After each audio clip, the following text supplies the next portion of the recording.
it. My favorite example in this assembly election is that of Beldanga.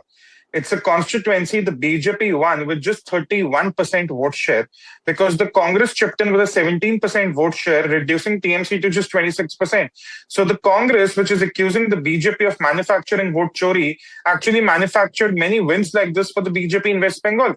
The Muslim vote was split, and not just in 1 or 10 or 15, at least 27 constituencies. Sometimes it went to the CPI, sometimes it went to the Congress, and yet Mamata Banerjee pocketed more than 70 of these constituencies. So I don't know where she comes up with this argument that, the SIR has taken away her vote share. It hasn't. It was plain anti-incumbency against the TMC government, and people rallied behind the BJP. And some of them, because they did not want to vote for the BJP, even rallied behind CPI, Congress, and even other smaller parties. Now, I'll give you another example, Padmaja.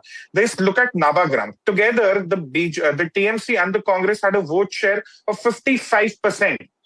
BJP won this seat with 35% vote share because, again, the Congress and TMC were not on the same page. So one has to wonder Mamata Banerjee's arrogance about not going with an alliance with the Congress in both Lok Sabha and Assembly. That cost her a number of seats because earlier today in the press conference, she was being very humble and talking about the Indie Bloc and its other leaders, while for years now she's been demeaning and discarding the same leaders of the alliance.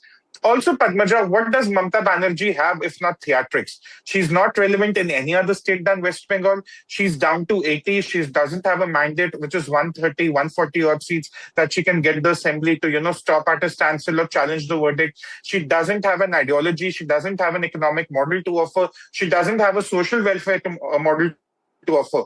A few years ago, some of her Rajya Sabha MPs were making her case to go to Delhi and probably lead the India Alliance. But we've seen she cannot even get 40 Lok Sabha seats for the India Alliance as its leader. So what does Mamata Banerjee really have after being voted out of power? Absolutely nothing. And this is why these theatrics are important. The constitutional provisions are clear. The legal aspects are clear. Mamata Banerjee has absolutely no case, not even a single assembly. And someone said that because there is repolling happening in Falta, so something is wrong with the election in the entire state. I'm sorry. If you have a blister on your finger, you do not end up plastering your head. So Mamata Banerjee can claim anything. She can claim 100 seats were lost. She can pretend to be an Avenger and say 14,605,000 seats were lost. Nothing matters because all this is political theatric. The constitutional experts, the Supreme Court, or any High Court of this country will see through. Look, Mamata Banerjee